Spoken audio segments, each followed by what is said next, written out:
A Mystery of the Campagna by Anne Crawford. Part 1. Marta d'Itaglia's account of what happened at the Vigna Marcello. Segment A.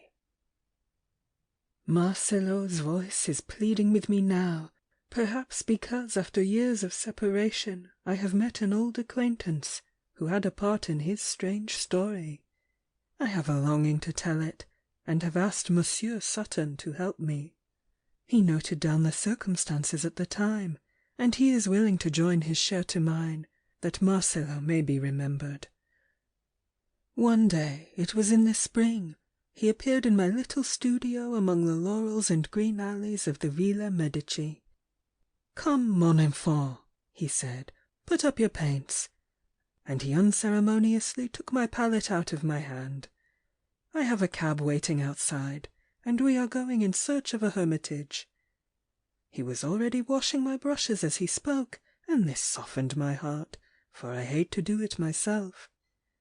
Then he pulled off my velvet jacket, and took down my respectable coat from a nail on the wall. I let him dress me like a child. We always did his will, and he knew it, and in a moment we were sitting in the cab, driving through the Via Sestina, on our way to the Porta San Giovanni, whither he had directed the coachman to go. I must tell my story as I can, for though I have been told by my comrades, who cannot know very well, that I can speak good English, writing it is another thing. Monsieur Sutton has asked me to use his tongue, because he has so far forgotten mine that he will not trust himself in it, though he has promised to correct my mistakes, that what I have to tell you may not seem ridiculous, and make people laugh when they read of Marcello. I tell him I wish to write this for my countrymen, not his, but he reminds me that Marcello had many English friends who still live, and that the English do not forget as we do. It is of no use to reason with him, for neither do they yield as we do, and so I have consented to his wish. I think he has a reason which he does not tell me, but let it go. I will translate it all into my own language for my own people. Your English phrases seem to me to be always walking sideways, or trying to look round the corner, or stand upon their heads, and they have as many little tails as a kite. I will try not to have recourse to my own language, but he must pardon me if I forget myself. He may be sure I do not do it to offend him.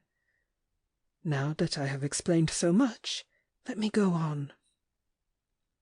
When we had passed out of the Porta San Giovanni, the coachman drove as slowly as he liked. The pay is more outside the gates, and they always pretend then that their horses are tired, and creep as slowly as possible. But Marcello was never practical. How could he be, I ask you, with an opera in his head? So we crawled along, and he gazed dreamily before him. At last, when we had reached the part where the little villas and vineyards begin, he began to look about him. You all know how it is out there, iron gates with rusty names or initials over them, and beyond them straight walks bordered with roses and lavender, leading up to a forlorn little casino, with trees and a wilderness behind it sloping down to the Campagna, lonely enough to be murdered in, and no one to hear you cry. We stopped at several of these gates, and Marcello stood looking in, but none of the places were to his taste. He seemed not to doubt that he might have whatever pleased him, but nothing did so. He would jump out and run to the gate, and return saying, "The shape of those windows would disturb my inspiration," or "That yellow paint would make me fail my duet in the second act." And once he liked the air of the house well enough, but there were marigolds growing in the walk, and he hated them. So we drove on, until I thought we should find nothing more to reject. At last we came to one which suited him, though it was terribly lonely, and I should have fancied it very agaçant to live so far away from the world, with nothing but those melancholy olives and green oaks. Ilexes, you call them, for company. "I shall live here and become famous," he said decidedly, as he pulled the iron rod, which rang a great bell inside. We waited, and then he rang again very impatiently and stamped his foot. "No one lives here, mon vieux. Come, it is getting late, and it is so damp out here, and you know that the damp for a tenor voice—" He stamped his foot again and interrupted me angrily. "Why, then, have you got a tenor? You are stupid. A bass would be more sensible. Nothing hurts it. But you have not got one, and you call yourself my friend. Go home without me." How could I, so far on foot? "Go and sing your lovesick songs to your lean English misses. They will thank you with a cup of abominable tea, and you will be in paradise.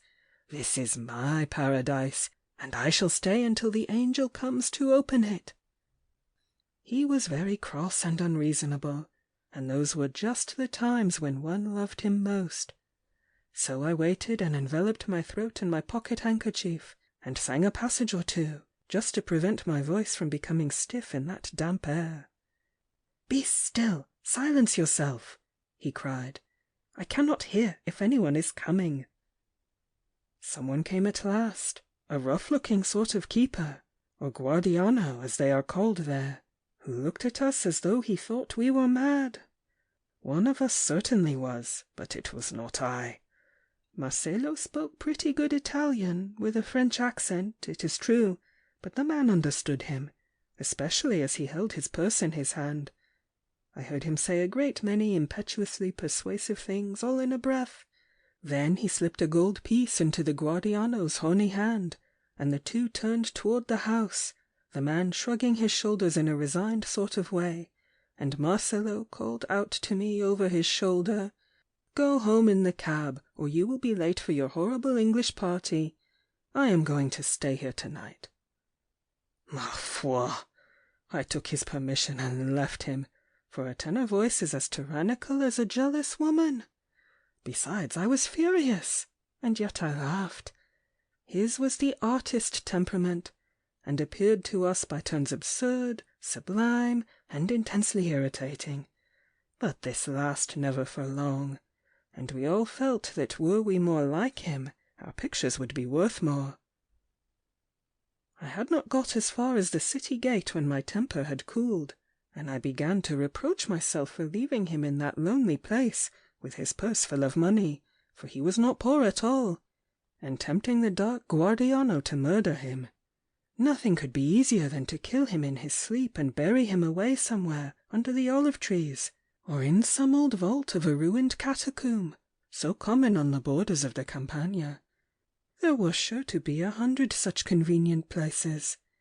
I stopped the coachman and told him to turn back, but he shook his head and said something about having to be in the Piazza of St. Peter at 8 o'clock. His horse began to go lame, as though he had understood his master and were his accomplice. What could I do? I said to myself that it was fate, and I let him take me back to the Villa Medici, where I had to pay him a pretty sum for our crazy expedition, and then he rattled off, the horse not lame at all, leaving me bewildered at this strange afternoon. I did not sleep well that night, though my tenor song had been applauded, and the English misses had caressed me much. I tried not to think of Marcello, and he did not trouble me much until I went to bed, but then I could not sleep, as I have told you. I fancied him already murdered, and being buried in the darkness by the guardiano. I saw the man dragging his body, with the beautiful head thumping against the stones, down dark passages, and at last leaving it all bloody and covered with earth under a black arch in a recess, and coming back to count the gold pieces. But then again I fell asleep, and dreamed that Marcello was standing at the gate and stamping his foot, and then I slept no more, but got up as soon as the dawn came, and dressed myself and went to my studio at the end of the Laurel Walk. I took down my painting jacket, and remembered how he had pulled it off my shoulders. I took up the brushes he had washed for me. They were only half cleaned after all, and stiff with paint and soap. I felt glad to be angry with him, and sacred a little, for it made me sure that he was yet alive if I could scold at him. Then I pulled out my study of his head, for my picture of Mucius Scaevola holding his hand in the flame, and then I forgave him, for who could look upon that face and not love it? I worked with the fire of friendship in my brush, and did my best to endow the features with the expression of scorn and obstinacy I had seen at the gate. It could not have been more suitable to my subject. Had I seen it for the last time? You will ask me why I did not leave my work and go to see if anything had happened to him, but against this there were several reasons. Our yearly exhibition was not far off, and my picture was barely painted in, and my comrades had sworn that it would not be ready. I was expecting a model for the king of the Etruscans, a man who cooked chestnuts in the Piazza Montanara, and who had consented to stoop to sit to me as a great favour. And then, to tell the truth, the morning was beginning to dispel my fancies. I had a good northern light to work by, with nothing sentimental about it, and I was not fanciful by nature, so when I sat down to my easel, I told myself that I had been a fool, and that Marcello was perfectly safe, the smell of the paints helping me to feel practical again.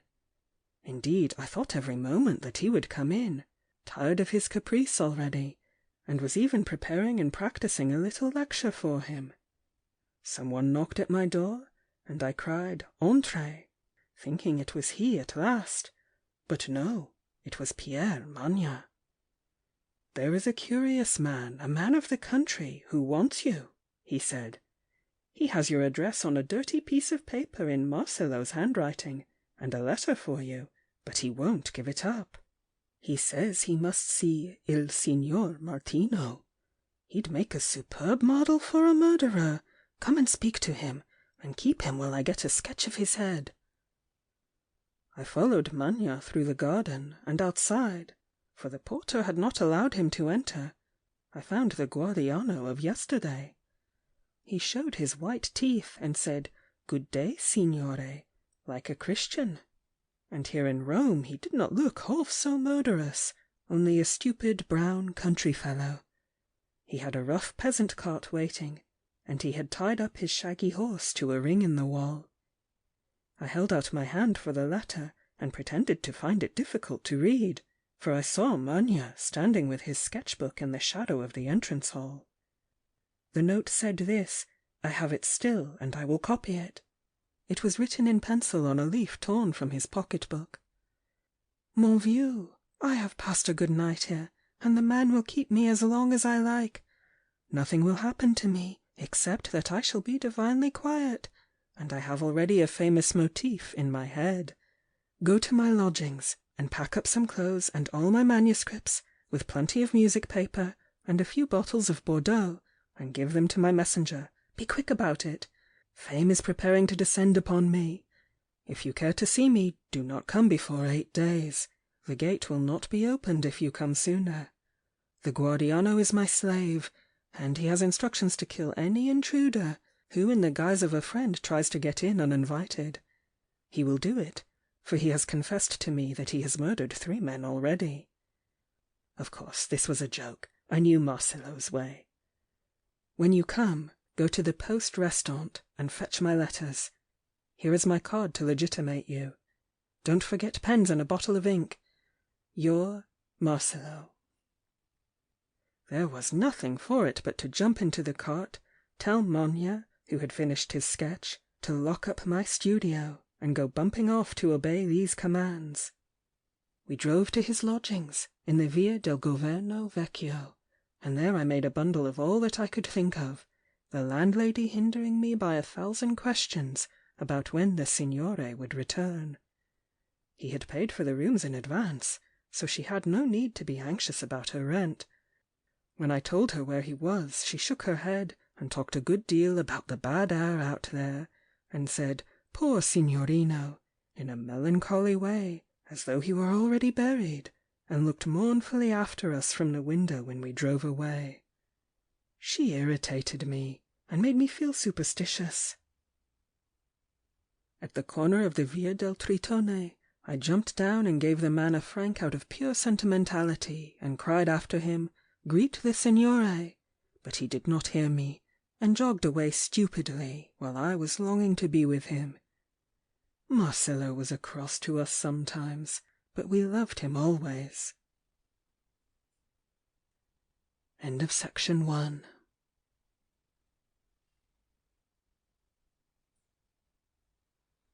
Part 1. Marta Dettaglia's account of what happened at the Vigna Marziale. Segment B. The 8 days went by sooner than I had thought they would, and Thursday came, bright and sunny, for my expedition.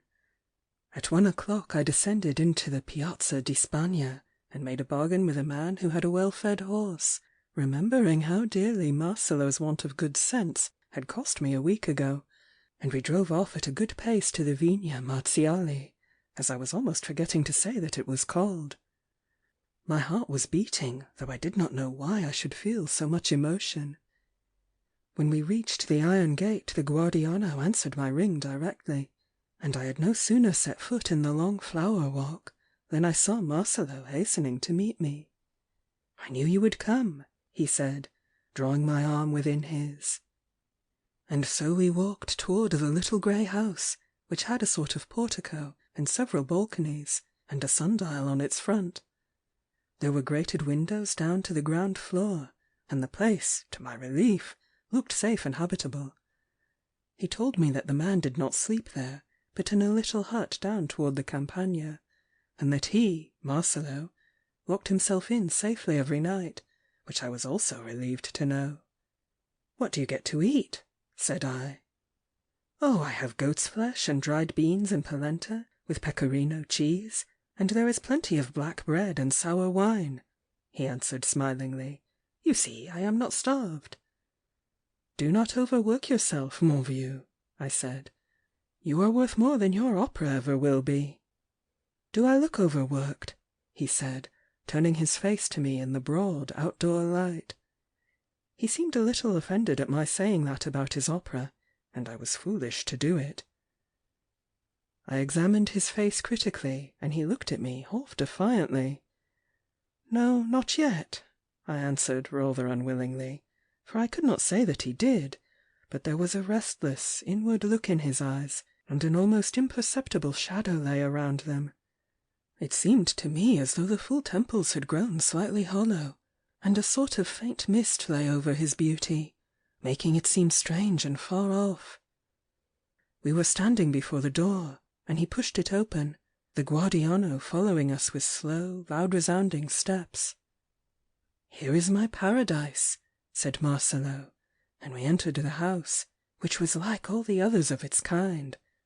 A hall with stucco bas-reliefs, and a stairway adorned with antique fragments, gave access to the upper rooms. Marcello ran up the steps lightly, and I heard him lock a door somewhere above and draw out the key. Then he came and met me on the landing. "This," he said, "is my workroom," and he threw open a low door. The key was in the lock, so this room could not be the one I heard him close. "Tell me I shall not write like an angel here," he cried. I was so dazzled by the flood of bright sunshine after the dusk of the passage that I blinked like an owl at first, and then I saw a large room, quite bare except for a rough table and chair, the chair covered with manuscript music. "You are looking for the furniture," he said, laughing. "It is outside. Look here." And he drew me to a rickety door of worm-eaten wood and coarse greenish glass, and flung it open onto a rusty iron balcony. He was right, the furniture was outside. That is to say, a divine view met my eyes. The Sabine mountains, the Alban hills, the broad Campagna, with its medieval towers and ruined aqueducts, and the open plain to the sea. All this glowing and yet calm in the sunlight. No wonder he could write there. The balcony ran round the corner of the house, and to the right I looked down upon an alley of ilexes, ending in a grove of tall laurel trees, very old apparently. There were bits of sculpture and some ancient sarcophagi standing gleaming among them, and even from so high I could hear a little stream of water pouring from an antique mask into a long, rough trough. I saw the brown Guardiano digging at his cabbages and onions, and I laughed to think that I could fancy him a murderer. He had a little bag of relics, which dangled to and fro over his sunburned breast, and he looked very innocent when he sat down upon an old column to eat a piece of black bread, with an onion which he had just pulled out of the ground, slicing it with a knife not at all like a dagger. But I kept my thoughts to myself, for Marcello would have laughed at them. We were standing together, looking down at the man as he drank from his hands at the running fountain, and Marcello now leaned over the balcony and called out a long "Oui." The lazy Guardiano looked up, nodded, and then got up slowly from the stone where he had been half kneeling to reach the jet of water. "We are going to dine," Marcello explained. "I have been waiting for you." Presently we heard the man's heavy tread upon the stairs, and he entered bearing a strange meal in a basket. There came to light pecorino cheese made from ewe's milk, black bread of the consistency of a stone, a great bowl of salad apparently composed of weeds, and a sausage which filled the room with a strong smell of garlic. Then he disappeared, and came back with a dish full of ragged-looking goat's flesh, cooked together with a mass of smoking polenta, and I am not sure that there was not oil in it. "I told you I lived well, and now you see," said Marcello. It was a terrible meal, but I had to eat it, and was glad to have some rough, sour wine to help me, which tasted of earth and roots. When we had finished, I said, "And your opera, how are you getting on?" "Not a word about that," he cried. "You see how I have written," and he turned over a heap of manuscript. "But do not talk to me about it. I will not lose my ideas in words." This was not like Marcello, who loved to discuss his work, and I looked at him astonished. "Come," he said, "we will go down into the garden, and you shall tell me about the comrades. What are they doing? Has Manya found a model for his Clytemnestra?" I humoured him, as I always did, and we sat upon the stone bench behind the house, looking toward the laurel grove, talking of the pictures and the students. I wanted to walk down the ilex alley, but he stopped me. "If you are afraid of the damp, don't go down there," he said. "The place is like a vault. Let us stay here and be thankful for this heavenly view." "Well, let us stay here," I answered, resigned as ever. He lit a cigar and offered me one in silence. If he did not care to talk, I could be still too. From time to time he made some indifferent observation, and I answered it in the same tone. It almost seemed to me as though we, the old heart comrades, had become strangers who had not known each other a week, or as though we had been so long apart that we had grown away from each other. There was something about him which escaped me. Yes, the few days of solitude had indeed put years, and a sort of shyness, or rather ceremony, between us. It did not seem natural to me now to clap him on the back, and make the old harmless jokes at him. He must have felt the constraint, too, for we were like children who had looked forward to a game, and did not know what to play at. At 6 o'clock I left him. It was not like parting with Marcello. I felt rather as though I should find my old friend in Rome that evening, and here only left a shadowy likeness of him. He accompanied me to the gate, and pressed my hand, and for a moment the true Marcello looked out of his eyes. But we called out no last words to each other as I drove away. I had only said, "Let me know when you want me," and he had said, "Merci," and all the way back to Rome I felt a chill upon me, his hand had been so cold, and I thought and thought what could be the matter with him. That evening I spoke out my anxiety to Pierre Magna, who shook his head, and declared that malaria fever must be taking hold of him, and that people often began to show it by being a little odd.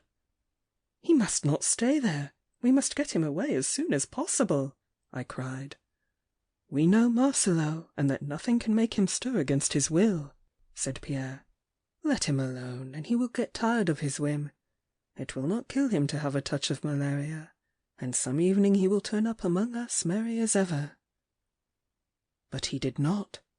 I worked hard at my picture and finished it, but for a few touches, and he had not yet appeared. Perhaps it was the extreme application, perhaps the sitting out in that damp place, for I insist upon tracing it to something more material than emotion. Well, whatever it was, I fell ill, more ill than I had ever been in my life. It was almost twilight when it overtook me, and I remember it distinctly, though I forget what happened afterward, or, rather, I never knew, for I was found by Manya quite unconscious, and he has told me that I remained so for some time, and then became delirious, and talked of nothing but Marcello. I have told you that it was very nearly twilight, but just at the moment when the sun is gone, the colours show in their true value. Artists know this, and I was putting last touches here and there to my picture, and especially to my head of Mucius Scaevola, or rather, Marcello. The rest of the picture came out well enough, but that head, which should have been the principal one, seemed faded and sunk in. The face appeared to grow paler and paler, and to recede from me. A strange veil spread over it, and the eyes seemed to close. I am not easily frightened, and I know what tricks some peculiar methods of colour will play by certain lights, for the moment I spoke of had gone, and the twilight greyness had set in, so I stepped back to look well at it. Just then the lips, which had become almost white, opened a little, and sighed. An illusion, of course. I must have been very ill and quite delirious already, for to my imagination it was a real sigh, or rather a sort of exhausted gasp. Then it was that I fainted, I suppose, and when I came to myself I was in my bed, with Manya and Monsieur Sutton standing by me, and a Sieur de Charité moving softly about among medicine bottles, and speaking in whispers. I stretched out my hands, and they were thin and yellow, with long pale nails, and I heard Manya's voice, which sounded very far away, say, Dieu merci. And now Monsieur Sutton will tell you what I did not know until long afterward. Martin d'Italia. End of section 2.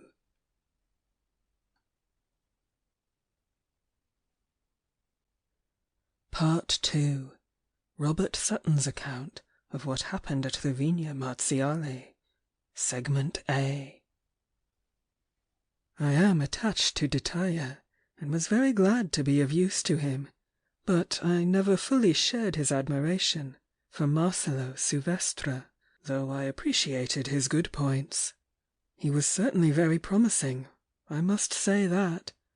But he was an odd, flighty sort of fellow, not of the kind which we English care to take the trouble to understand.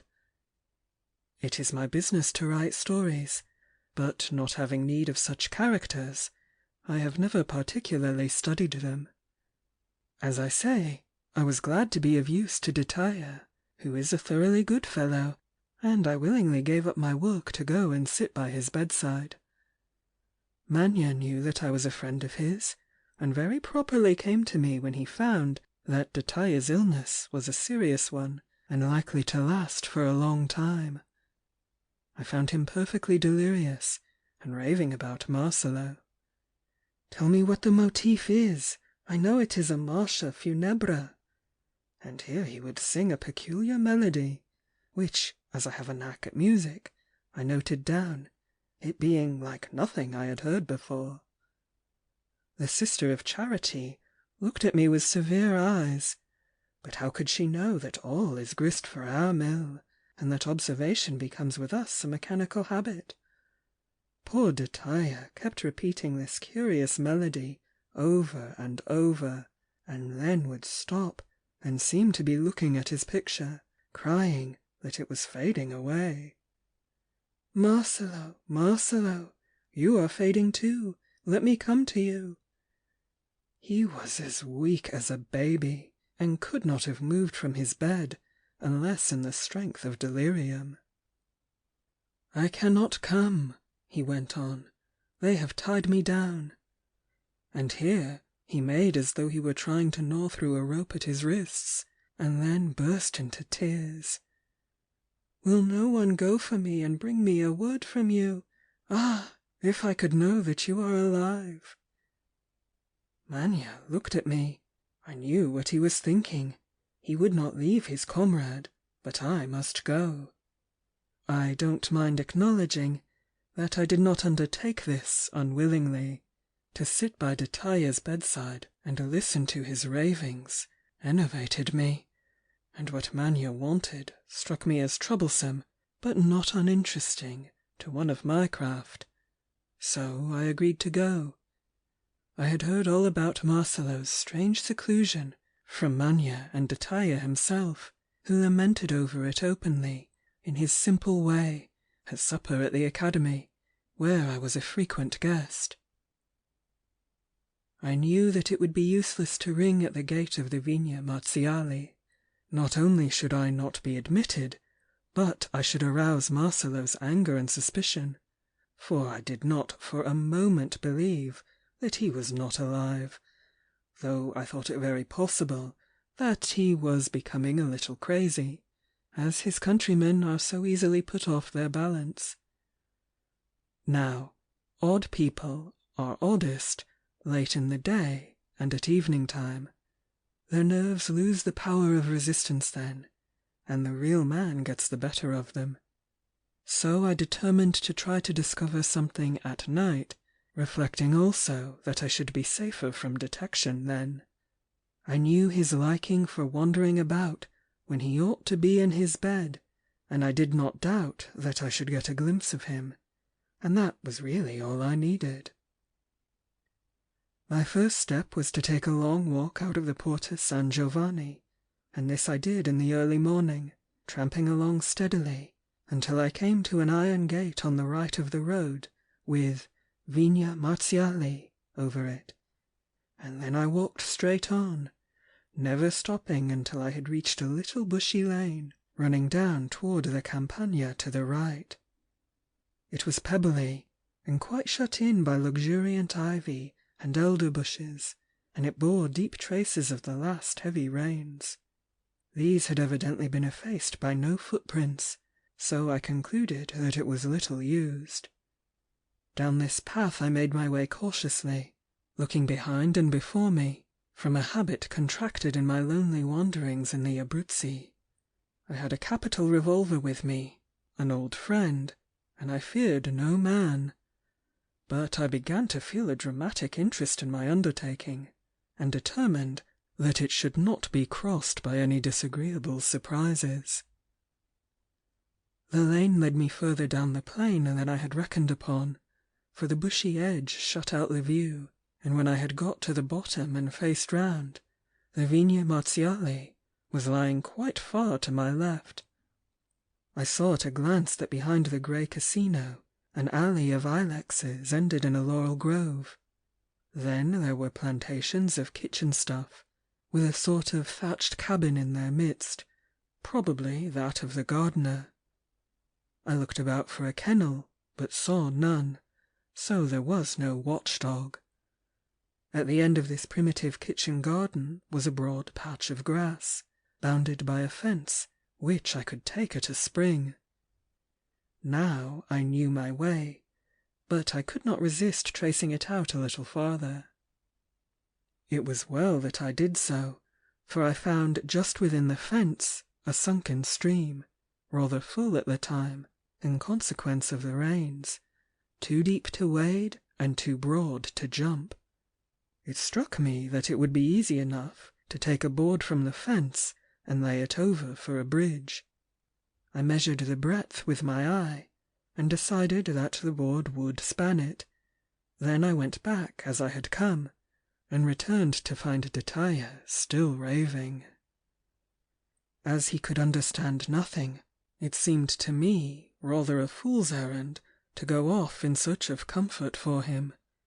But a conscious moment might come, and moreover, I began to be interested in my undertaking, and so I agreed with Manya that I should go and take some food and rest, and return to the Vigna that night.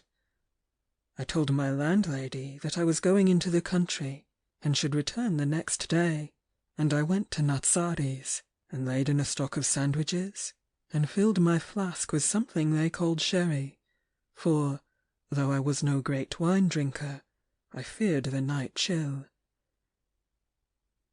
It was about 7 o'clock when I started, and I retraced my morning steps exactly.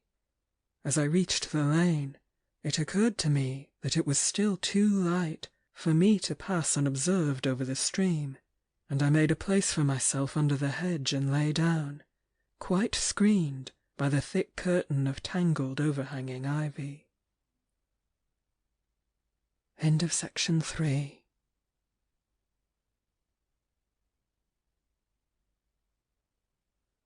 Part 2.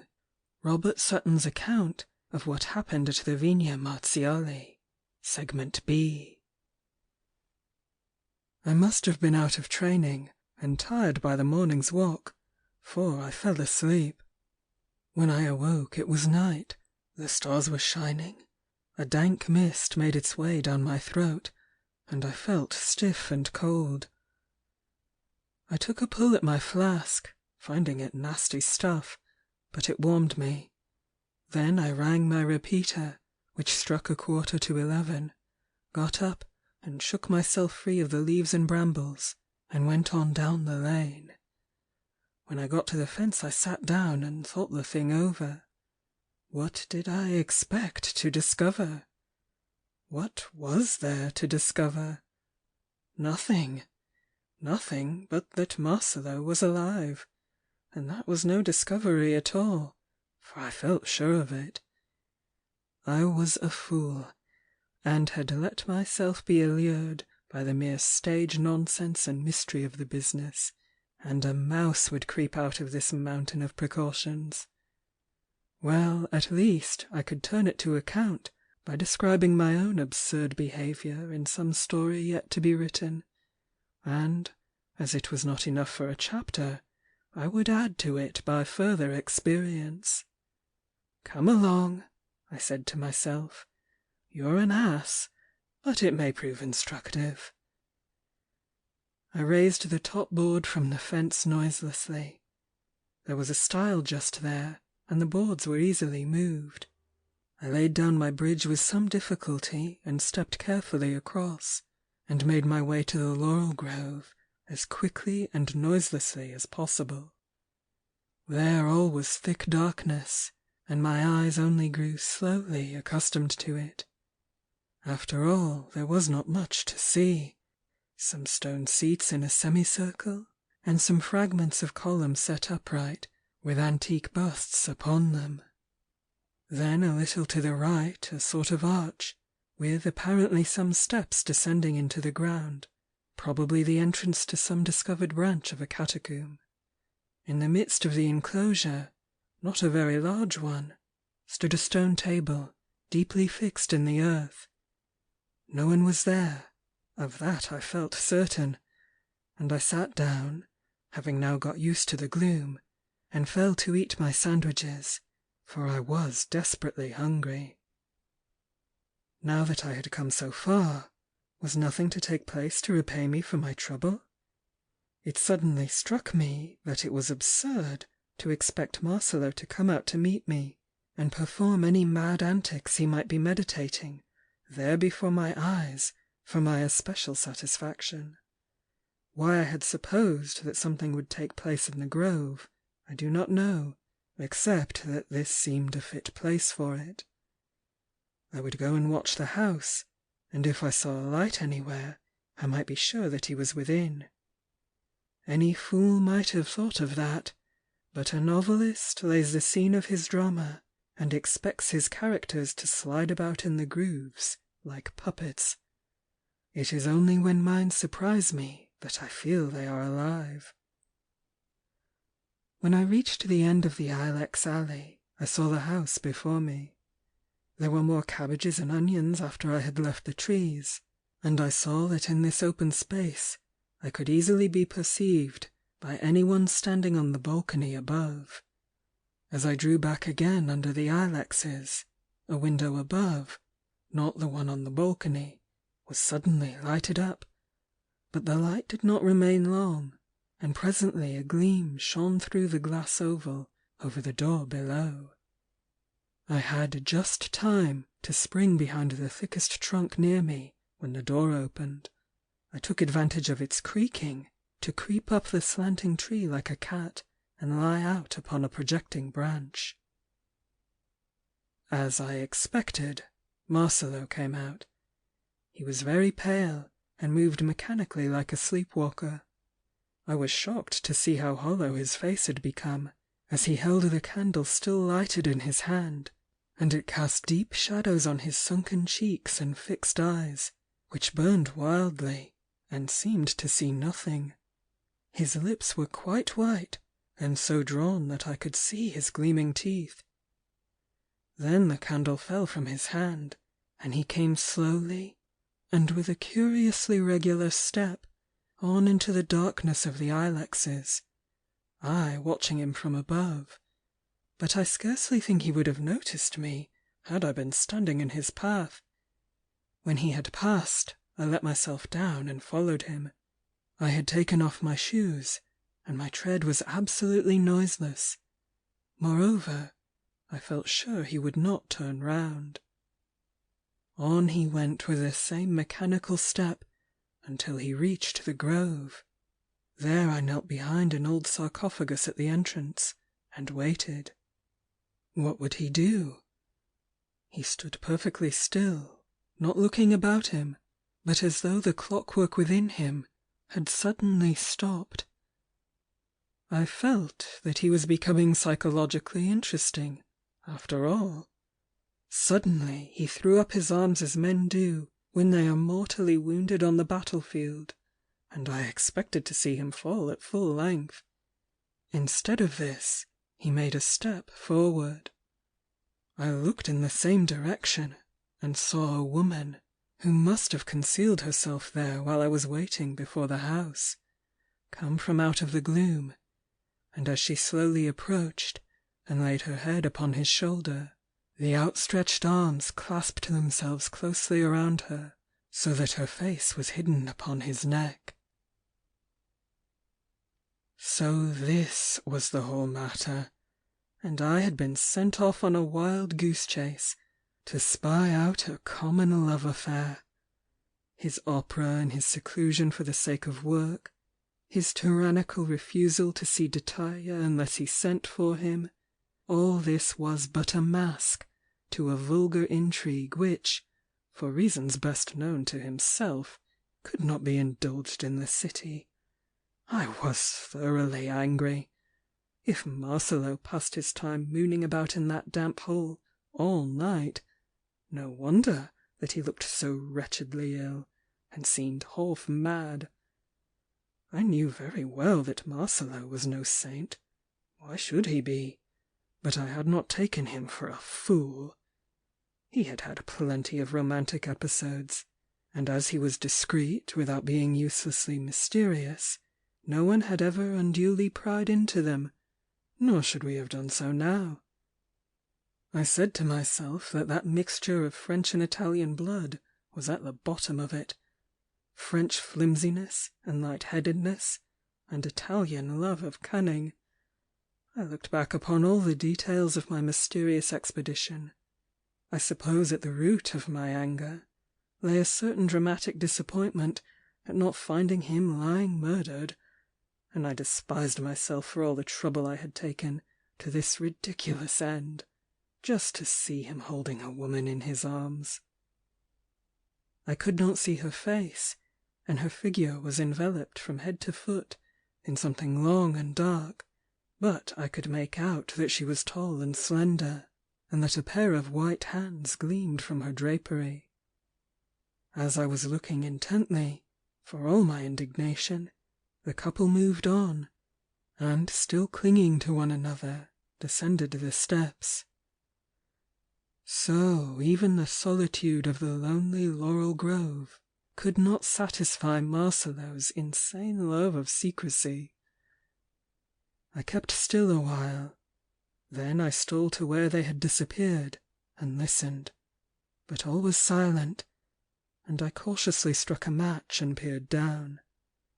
I could see the steps for a short distance below me, and then the darkness seemed to rise and swallow them. It must be a catacomb, as I had imagined, or an old Roman bath, perhaps, which Marcello had made comfortable enough, no doubt, and as likely as not they were having a nice little cold supper there.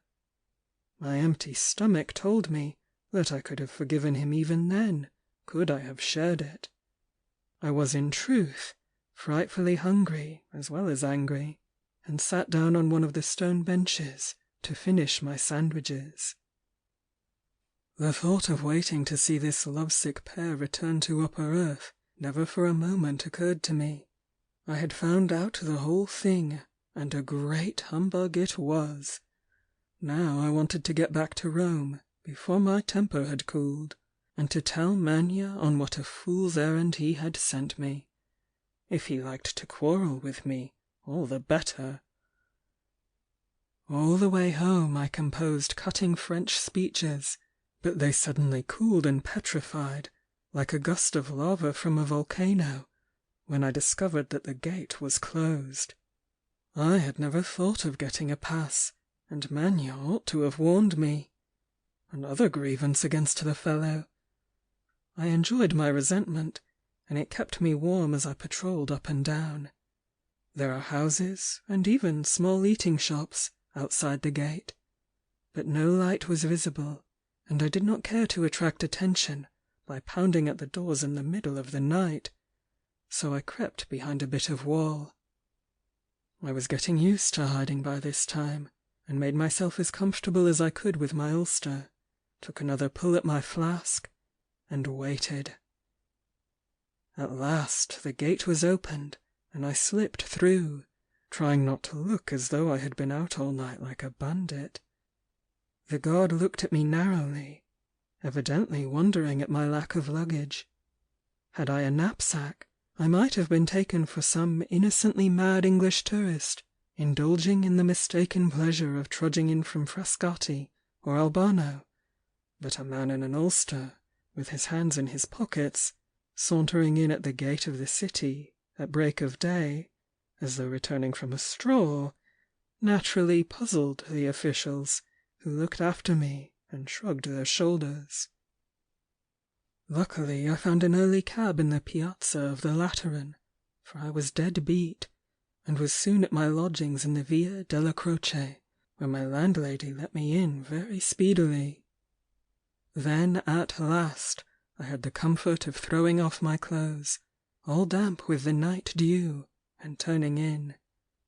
My wrath had cooled to a certain point, and I did not fear to lower its temperature too greatly by yielding to an overwhelming desire for sleep.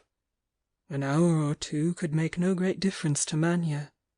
Let him fancy me still hanging about the Vigna Marziale. Sleep I must have, no matter what he thought. End of section 4.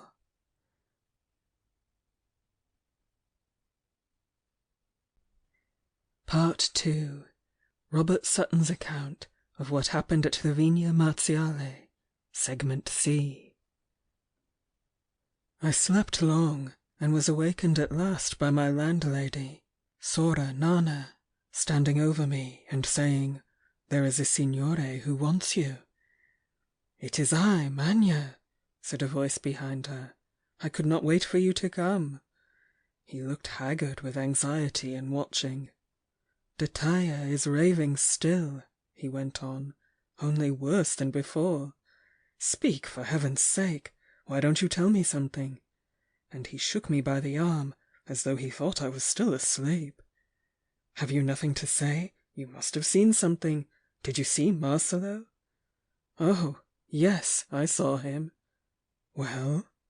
"Well, he was very comfortable, quite alive. He had a woman's arms around him." I heard my door violently slammed to, a ferocious "Sacre gamin!" and then steps springing down the stairs. I felt perfectly happy at having made such an impression, and turned and resumed my broken sleep, with almost a kindly feeling toward Manya, who was at that moment probably tearing up the Spanish scalinata 2 steps at a time, and making himself horribly hot. It could not help Detaya, poor fellow. He could not understand my news. When I had slept long enough, I got up, refreshed myself with a bath and something to eat, and went off to see Detaya. It was not his fault that I had been made a fool of, so I felt sorry for him. I found him raving just as I had left him the day before, only worse, as Manya said. He persisted in continually crying, "Marcello, take care! No one can save you!" in hoarse, weak tones, but with the regularity of a knell, keeping up a peculiar movement with his feet, as though he were weary with a long road, but must press forward to his goal. Then he would stop and break into childish sobs. "My feet are so sore," he murmured piteously, "and I am so tired, but I will come. They are following me, but I am strong." Then a violent struggle with his invisible pursuers, in which he would break off into that singing of his, alternating with the warning cry. The singing voice was quite another from the speaking one. He went on and on, repeating the singular air, which he had himself called a funeral march, and which had become intensely disagreeable to me. If it was one indeed, it surely was intended for no Christian burial. As he sang, the tears kept trickling down his cheeks, and Manya sat wiping them away as tenderly as a woman. Between his song he would clasp his hands, feebly enough, for he was very weak when the delirium did not make him violent, and cry in heartrending tones, "Marcello, I shall never see you again. Why did you leave us?" At last, when he stopped for a moment, Manya left his side, beckoning the sister to take it, and drew me into the other room, closing the door behind him. "Now tell me exactly how you saw Marcello," said he. So I related my whole absurd experience, forgetting, however, my personal irritation, for he looked too wretched and worn for anybody to be angry with him. He made me repeat several times my description of Marcello's face and manner as he had come out of the house. That seemed to make more impression upon him than the love business.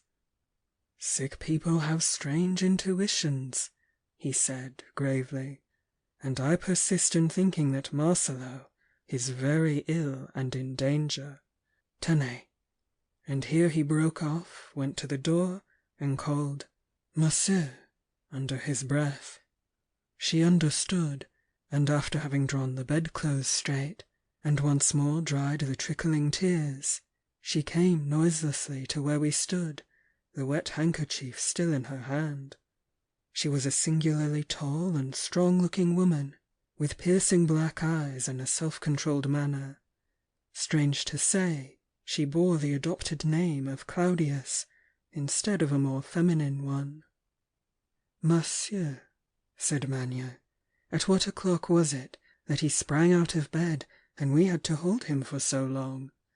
"11:30 and a few minutes," she answered promptly. Then he turned to me. "At what time did Marcello come out into the garden?" "Well, it might have been 11:30, I answered unwillingly.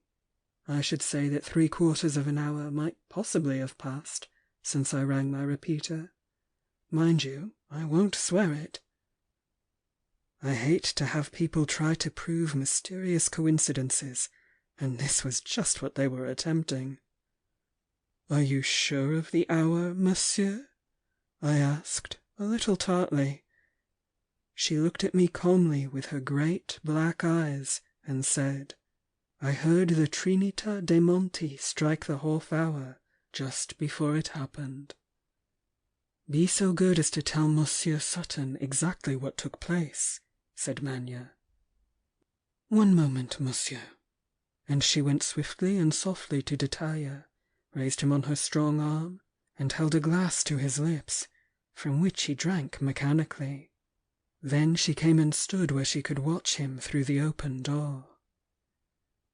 "He hears nothing," she said, as she hung the handkerchief to dry over a chair. And then she went on. "It was 11:30, and my patient had been very uneasy, that is to say, more so even than before. It might have been 4 or 5 minutes after the clock had finished striking that he became suddenly quite still, and then began to tremble all over, so that the bed shook with him. She spoke admirable English, as many of the sisters do, so I need not translate, but will give her own words.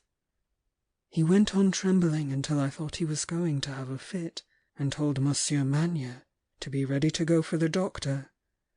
When just then the trembling stopped, he became perfectly stiff, his hair stood up upon his head, and his eyes seemed coming out of their sockets, though he could see nothing, for I passed the candle before them. All at once he sprang out of his bed and rushed to the door. I did not know he was so strong. Before he got there I had him in my arms, for he has become very light, and I carried him back to bed again, though he was struggling like a child. Monsieur Manya came in from the next room, just as he was trying to get up again, and we held him down until it was past, but he screamed Monsieur Silvestre's name for a long time after that. Afterward he was very cold and exhausted, of course, and I gave him some beef tea, though it was not the hour for it. "I think you had better tell the sister all about it," said Manya, turning to me. "It is best that the nurse should know everything."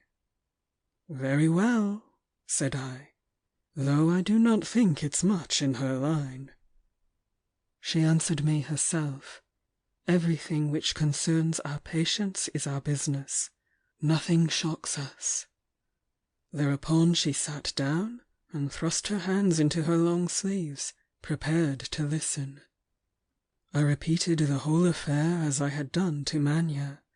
She never took her brilliant eyes from off my face, and listened as coolly as though she had been a doctor hearing an account of a difficult case, though to me it seemed almost sacrilege to be describing the behaviour of a love-stricken youth to a sister of charity. "What do you say to that, monsieur?" asked Manya, when I had done. "I say nothing, monsieur. It is sufficient that I know it." And she withdrew her hands from her sleeves, took up the handkerchief, which was dry by this time, and returned quietly to her place at the bedside. "I wonder if I have shocked her, after all," I said to Manya. "Oh no," he answered. "They see many things, and a sieur is as abstract as a confessor. They do not allow themselves any personal feelings.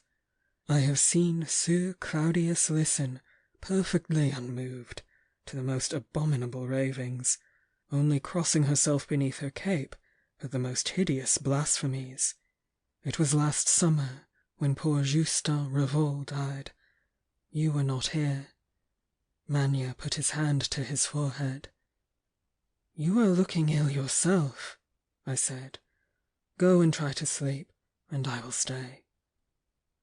"Very well," he answered, "but I cannot rest unless you promise to remember everything he says, that I may hear it when I wake." And he threw himself down upon the hard sofa like a sack, and was asleep in a moment. And I, who had felt so angry with him but a few hours ago, put a cushion under his head and made him comfortable. I sat down in the next room and listened to Detaille's monotonous ravings, while Sieur Claudius read in her book of prayers. It was getting dusk, and several of the academicians stole in and stood over the sick man, and shook their heads. They looked around for Manya, but I pointed to the other room with my finger on my lips, and they nodded and went away on tiptoe. End of section 5.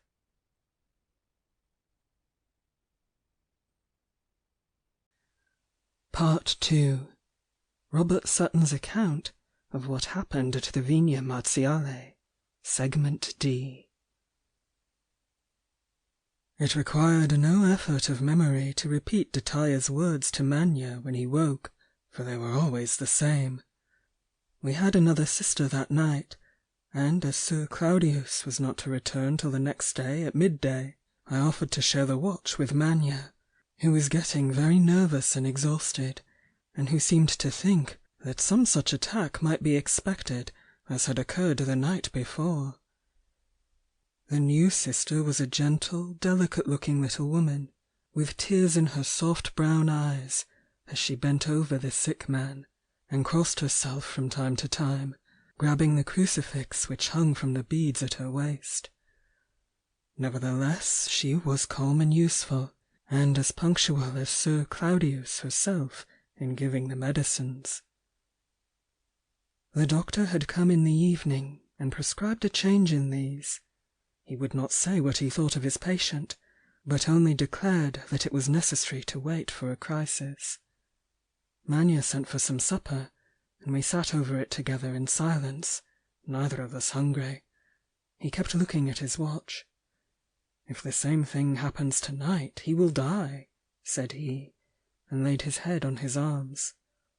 "He will die in a most foolish cause, then," I said, angrily, for I thought he was going to cry, as those Frenchmen have a way of doing, and I wanted to irritate him by way of a tonic, so I went on. "It would be dying for a Varillon who is making an ass of himself in a ridiculous business which will be over in a week.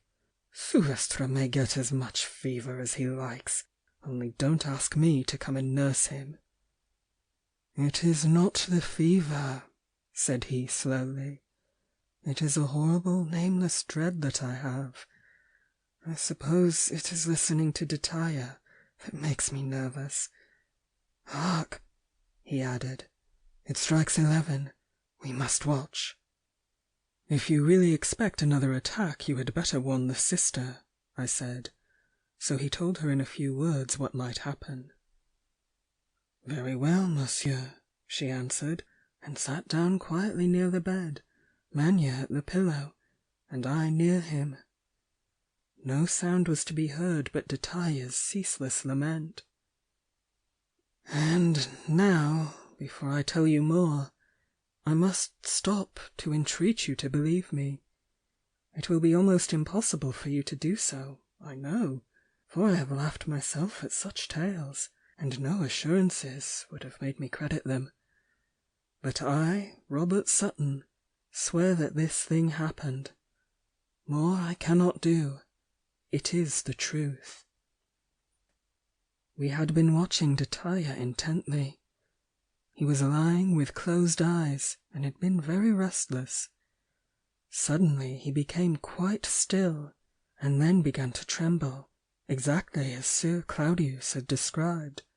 It was a curious, uniform trembling, apparently in every fibre, and his iron bedstead shook, as though strong hands were at its head and foot. Then came the absolute rigidity she had also described, and I do not exaggerate when I say that not only did his short-cropped hair seem to stand erect, that it literally did so. A lamp cast the shadow of his profile against the wall to the left of his bed, and as I looked at the immovable outline, which seemed painted on the wall, I saw the hair slowly rise, until the line where it joined the forehead was quite a different one, abrupt instead of a smooth sweep. His eyes opened wide and were frightfully fixed, then as frightfully strained, but they certainly did not see us. We waited breathlessly for what might follow. The little sister was standing close to him, her lips pressed together, and a little pale, but very calm. "Do not be frightened, monsieur," whispered Manya, and she answered in a business-like tone, "No, monsieur," and drew still nearer to her patient, and took his hands, which were stiff as those of a corpse, between her own to warm them. I laid mine upon his heart. It was beating so imperceptibly that I almost thought it had stopped, and as I leaned my face to his lips, I could feel no breath issue from them. It seemed as though the rigour would last forever. Suddenly, without any transition, he hurled himself with enormous force, and literally at one bound, almost into the middle of the room, scattering us aside like leaves in the wind. I was upon him in a moment, grappling with him with all my strength to prevent him from reaching the door.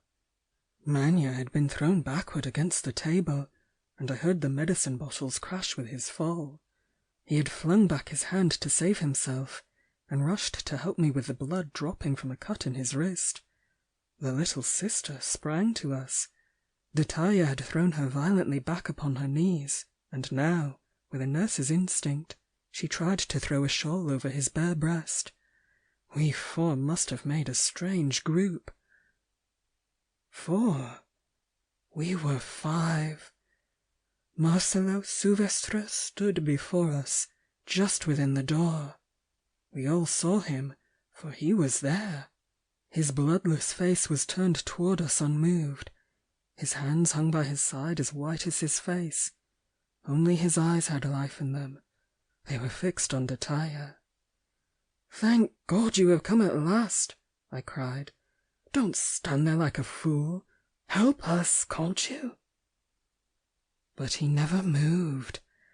I was furiously angry, and, leaving my hold, sprang upon him to drag him forward. My outstretched hands struck hard against the door, and I felt a thing like a spider's web envelop me. It seemed to draw itself over my mouth and eyes, and to blind and choke me, and then to flutter and tear and float from me. Marcello was gone. Detaya had slipped from Manya's hold, and lay in a heap upon the floor, as though his limbs were broken. The sister was trembling violently as she knelt over him and tried to raise his head. We gazed at one another, stooped and lifted him in our arms, and carried him back to his bed, while Sieur Marie quietly collected the broken phials. "You saw it, monsieur?" I heard Manya whisper hoarsely. "Yes, monsieur," she only answered, in a trembling voice, holding on to her crucifix. Then she said, in a professional tone, "Will monsieur let me bind up his wrist?" And though her fingers trembled, and his hand was shaking, the bandage was an irreproachable one. Manya went into the next room, and I heard him throw himself heavily into a chair. Detaya seemed to be sleeping. His breath came regularly. His eyes were closed with a look of peace about the lids, his hands lying in a natural way upon the quilt. He had not moved since we laid him there. I went softly to where Manya was sitting in the dark. He did not move, but only said, "Marcello is dead." "He is either dead or dying," I answered, "and we must go to him." "Yes," Manya whispered, "we must go to him, but we shall not reach him." "We shall go as soon as it is light," I said, and then we were still again. End of section 6.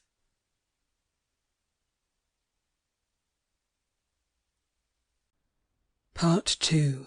Robert Sutton's account of what happened at the Vigna Marziale. Segment E. When the morning came at last, he went and found a comrade to take his place, and only said to Sieur Marie, "It is not necessary to speak of this night," and at her quiet, "You are right, monsieur." We felt that we could trust her. Detaya was still sleeping. Was this the crisis the doctor had expected? Perhaps, but surely not in such fearful form. I insisted upon my companion having some breakfast before we started, and I breakfasted myself, but I cannot say I tasted what passed between my lips. We engaged a closed carriage, for we did not know what we might bring home with us, though neither of us spoke out his thoughts. It was early morning still when we reached the Vigna Marziale, and we had not exchanged a word all the way. I rang at the bell, while the coachman looked on curiously. It was answered promptly by the guardiano, of whom Dettaglia has already told you. "Where is the signore?" I asked through the gate. "Chi lo sa?" he answered. "He is here, of course. He has not left the Vigna. Shall I call him?" Call him? I knew that no mortal voice could reach Marcello now, but I tried to fancy he was still alive. "No," I said. "Let us in. We want to surprise him. He will be pleased."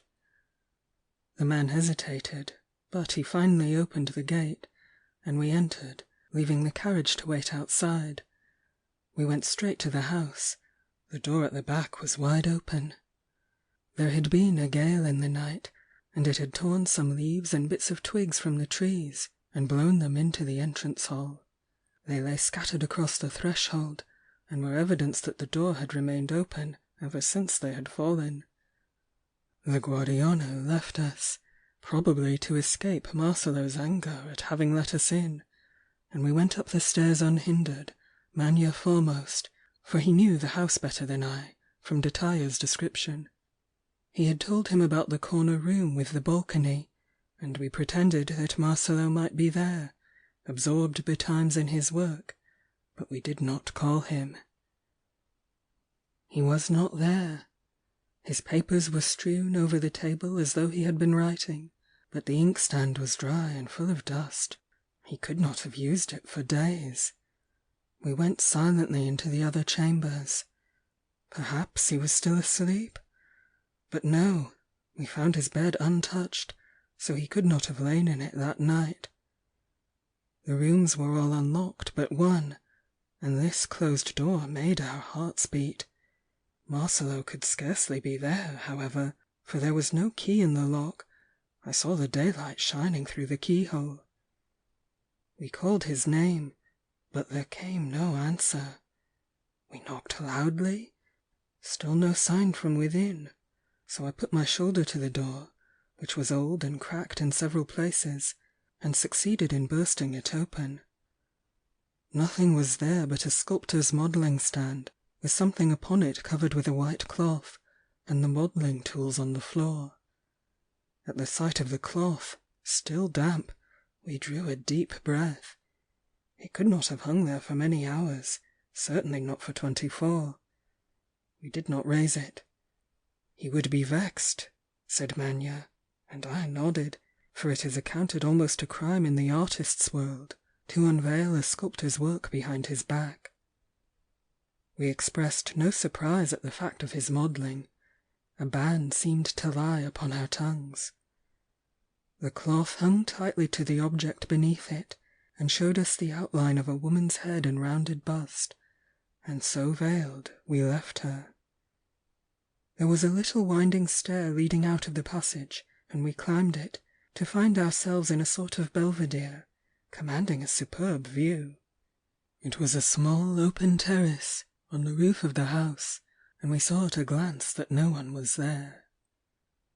We had now been all over the casino, which was small and simply built, being evidently intended only for short summer use. As we stood leaning over the balustrade, we could look down into the garden. No one was there but the guardiano, lying among his cabbages, with his arms behind his head, half asleep. The laurel grove had been in my mind from the beginning, only it had seemed more natural to go to the house first. Now we descended the stairs silently, and directed our steps thither. As we approached it, the guardiano came toward us lazily. "Have you seen the signore?" he asked, and his stupidly placid face showed me that he, at least, had no hand in his disappearance. "No, not yet," I answered, "but we shall come across him somewhere, no doubt. Perhaps he has gone to take a walk, and we will wait for him. What is this? I went on, trying to seem careless. We were standing now by the little arch, of which you know. This, said he. I have never been down there, but they say it is something old. Do the signorini want to see it? I will fetch a lantern. I nodded, and he went off to his cabin. I had a couple of candles in my pocket, for I had intended to explore the place, should we not find Marcello. It was there that he had disappeared that night, and my thoughts had been busy with it, but I kept my candles concealed, reflecting that they would give our search an air of premeditation which would excite curiosity. "When did you see the signore last?" I asked, when he had returned with the lantern. "I brought him his supper yesterday evening." "At what o'clock?" "It was the Ave Maria, signore," he replied. "He always sups then." It would be useless to put any further questions. He was evidently utterly unobserving, and would lie to please us. "Let me go first," said Magna, taking the lantern. We set our feet upon the steps. A cold air seemed to fill our lungs, and yet to choke us, and a thick darkness lay beneath. The steps, as I could see by the light of my candle, were modern, as well as the vaulting above them. A tablet was let into the wall, and in spite of my excitement I paused to read it, perhaps because I was glad to delay whatever awaited us below. It ran thus: "Questo antico sepolcro romano scoprì il conte Marcello nell'anno 1853 e piamente conservo." In plain English, Count Marcello discovered this ancient Roman sepulchre in the year 1853, and piously preserved it. I read it more quickly than it has taken time to write here, and hurried after Magna, whose footsteps sounded faintly below me. As I hastened, a draught of cold air extinguished my candle, and I was trying to make my way down by feeling along the wall, which was horribly dark and clammy, when my heart stood still at a cry from far beneath me, a cry of horror. "Where are you?" I shouted, but Magna was calling my name, and could not hear me. "I am here, I am in the dark." I was making haste as fast as I could, but there were several turnings. "I have found him," came up from below. "Alive?" I shouted. No answer. One last short flight brought me face to face with the gleam of the lantern. It came from a low doorway, and within stood Magna, peering into the darkness. I knew by his face, as he held the light high above him, that our fears were realized. Yes, Marcello was there. He was lying stretched upon the floor, staring at the ceiling, dead, and already stiff, as I could see at a glance. We stood over him saying not a word. Then I knelt down and felt of him, for mere form's sake, and said, as though I had not known it before, "He has been dead for some hours." "Since yesterday evening," said Magna, in a horror-stricken voice, yet with a certain satisfaction in it, as though to say, "You see, I was right." Marcello was lying with his head slightly thrown back, no contortions in his handsome features, rather the look of a person who has quietly died of exhaustion, who has slipped unconsciously from life to death. His collar was thrown open, and a part of his breast, of a ghastly white, was visible. Just over the heart was a small spot. "Give me the lantern," I whispered, as I stooped over it. It was a very little spot, of a faint purplish brown, and must have changed colour within the night. I examined it intently, and should say that the blood had been sucked to the surface, and then a small prick or incision made. The slight subcutaneous effusion led me to this conclusion. One tiny drop of coagulated blood closed the almost imperceptible wound. I probed it with the end of one of Manya's matches. It was scarcely more than skin deep, so it could not be the stab of a stiletto, however slender, or the track of a bullet. Still, it was strange, and with one impulse we turned to see if no one were concealed there, or if there were no second exit. It would be madness to suppose that the murderer, if there was one, would remain by his victim. Had Marcello been making love to a pretty contadina? And was this some jealous lover's vengeance? But it was not a stab. Had one drop of poison in the little wound done this deadly work? End of section 7.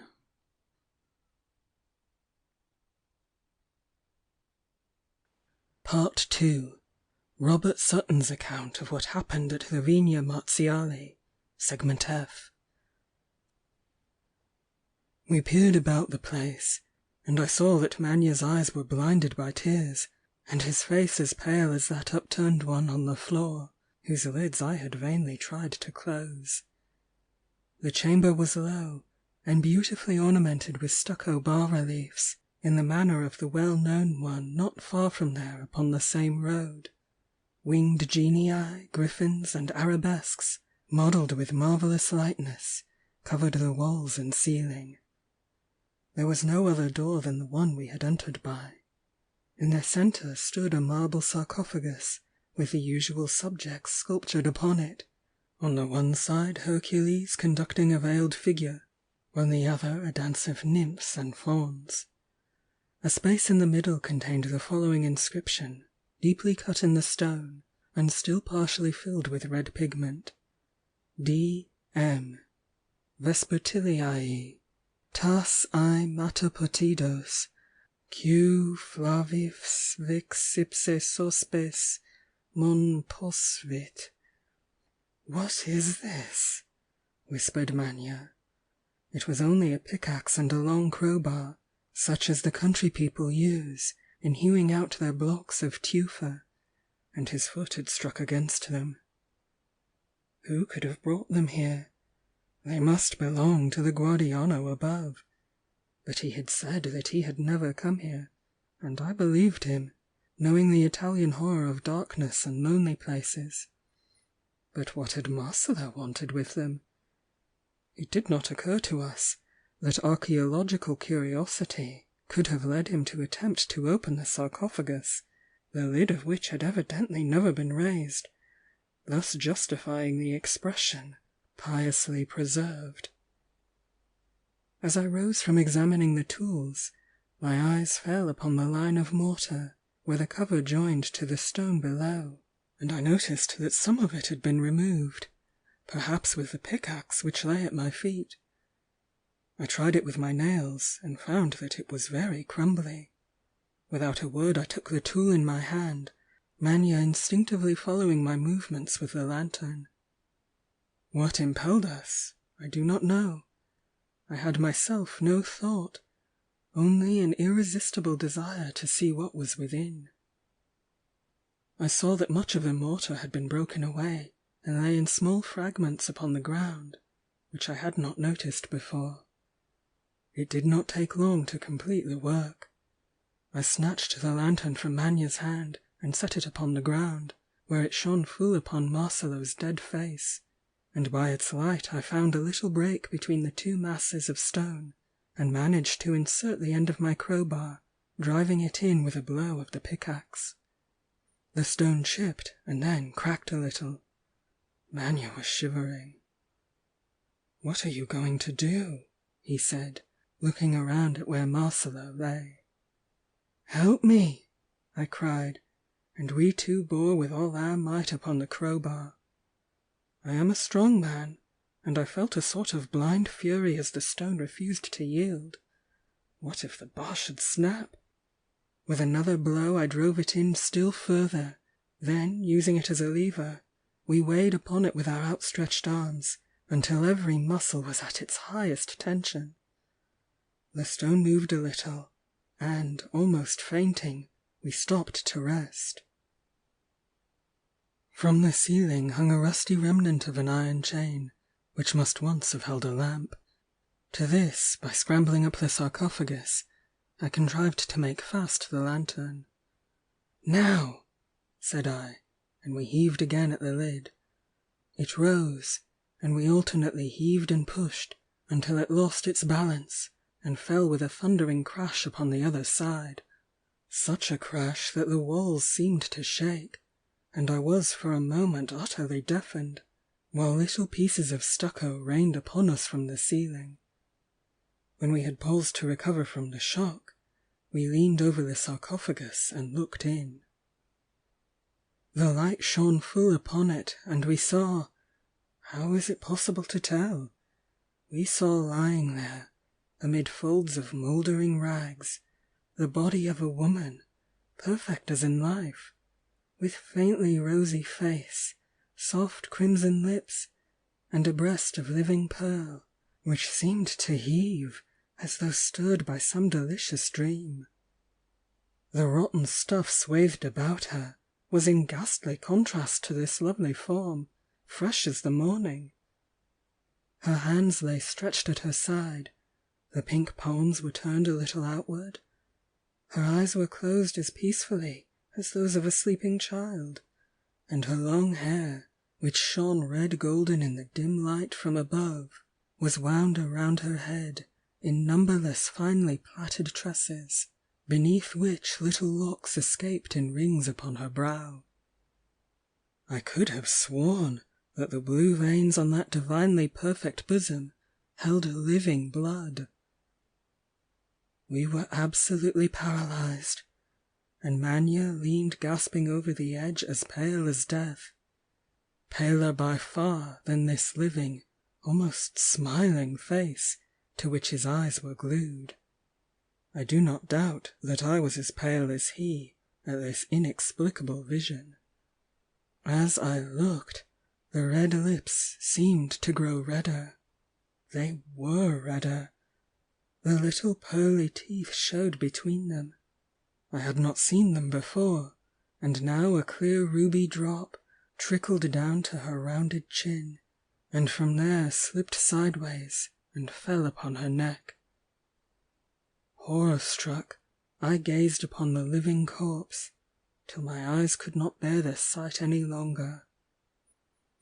As I looked away, my glance fell once more upon the mysterious inscription, half Latin, half Greek, and the awful meaning of the words flashed upon me suddenly as I read them this second time. Tu Vespertilia, that was in Latin, and even the Latin name of the woman suggested a thing of evil flitting in the dusk. But the full horror of the nature of that thing had been veiled to Roman eyes under the Greek tas I matapotidos, the blood drinker, the vampire woman. And Flavius, her lover, vix ipse suspes, himself hardly saved from that deadly embrace, had buried her here, and set a seal upon her sepulchre, trusting to the weight of stone and the strength of clinging mortar to imprison forever the beautiful monster he had loved. "Infamous murderess!" I cried. "You have killed Marcello!" And a sudden, vengeful calm came over me. "Give me the pickaxe," I said to Manya. I can hear myself saying it still. He picked it up and handed it to me as in a dream. He seemed little better than an idiot, and beads of sweat were shining on his forehead. I took my knife, and from the long wooden handle of the pickaxe I cut a fine, sharp stake. Then I clambered, scarcely feeling any repugnance, over the side of the sarcophagus, my feet among the folds of Vespertilia's decaying winding sheet, which crushed like ashes beneath my boot. I looked for one moment at that white breast, but only to choose the loveliest spot, where the network of azure veins shimmered like veiled turquoises, and then with one blow I drove the pointed stake deep down, through the breathing snow, and stamped it in with my heel. An awful shriek, so ringing and horrible that I thought my ears must have burst, but even then I felt neither fear nor horror. There are times when these cannot touch us. I stooped and gazed once again at the face, now undergoing a fearful change, fearful and final. "Foul vampire," I said quietly, in my concentrated rage, "you will do no more harm now." And then, without looking back upon her cursed face, I clambered out of the horrible tomb. We raised Marcello, and slowly carried him up the steep steps, a difficult task, for the way was narrow, and he was so stiff. I noticed that the steps were ancient, up to the end of the second flight. Above, the modern passage was somewhat broader. When we reached the top, the guardiano was lying upon one of the stone benches. He did not mean us to cheat him out of his fee. I gave him a couple of francs. "You see that we have found the signore," I tried to say in a natural voice. "He is very weak, and we will carry him to the carriage." I had thrown my handkerchief over Marcello's face, but the man knew as well as I that he was dead. Those stiff feet told their own story, but Italians are timid of being involved in such affairs. They have a childish dread of the police, and he only answered, "Poor signorino, he is very ill, it is better to take him to Rome," and kept cautiously clear of us as we went up to the ilex alley with our icy burden, and he did not go to the gate with us, not liking to be observed by the coachman, who was dozing on his box. With difficulty we got Marcello's corpse into the carriage, the driver turning to look at us suspiciously.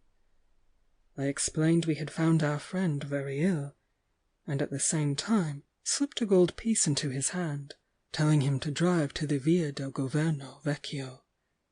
He pocketed the money and whipped his horses into a trot, while we sat supporting the stiff body, which swayed like a broken doll at every pebble in the road.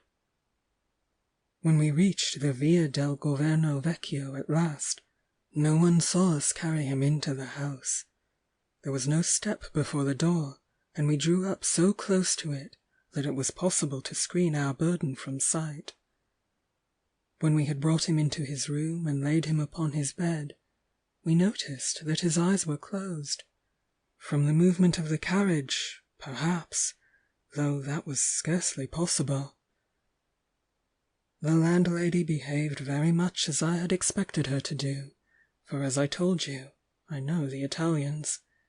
She pretended, too, that the signore was very ill, and made a pretence of offering to fetch a doctor, and when I thought it best to tell her that he was dead, declared that it must have happened that very moment, for she had seen him look at us and close his eyes again. She had always told him that he ate too little, and that he would be ill. Yes, it was weakness, and that bad air out there, which had killed him. And then he worked too hard. When she had successfully established this fiction, which we were glad enough to agree to, for neither did we wish for the publicity of an inquest, she ran out and fetched a gossip to come and keep her company. So died Marcello Silvestre, and so died Vespertilia, the blood-drinker, at last. There is not much more to tell. Marcello lay calm and beautiful upon his bed, and the students came and stood silently looking at him, then knelt down for a moment to say a prayer, crossed themselves, and left him forever. We hastened to the Villa Medici, where D'Italia was sleeping, and Sister Claudius watching him with a satisfied look on her strong face. She rose noiselessly at our entrance, and came to us at the threshold. "He will recover," said she, softly. She was right. When he awoke and opened his eyes, he knew us directly, and Manya breathed a devout, "Thank God." "Have I been ill, Manya?" he asked very feebly. "You have had a little fever," answered Manya, promptly, "but it is over now. Here is Monsieur Sutton come to see you." "Has Marcello been here?" was the next question. Manya looked at him very steadily. "No," he only said, letting his face tell the rest. "Is he dead, then?" Manya only bowed his head. "Poor friend," Dataya murmured to himself, then closed his heavy eyes and slept again. A few days after Marcello's funeral, we went to the fatal Vigna Marziale to bring back the objects which had belonged to him. As I laid the manuscript score of the opera carefully together, my eye fell upon a passage which struck me as the identical one which Dataya had so constantly sung in his delirium, and which I had noted down. Strange to say, when I reminded him of it later, it was perfectly new to him, and he declared that Marcello had not let him examine his manuscript. As for the veiled bust in the other room, we left it undisturbed, and to crumble away unseen. End of Section 8, and end of A Mystery of the Campagna by Anne Crawford. Thank you for listening.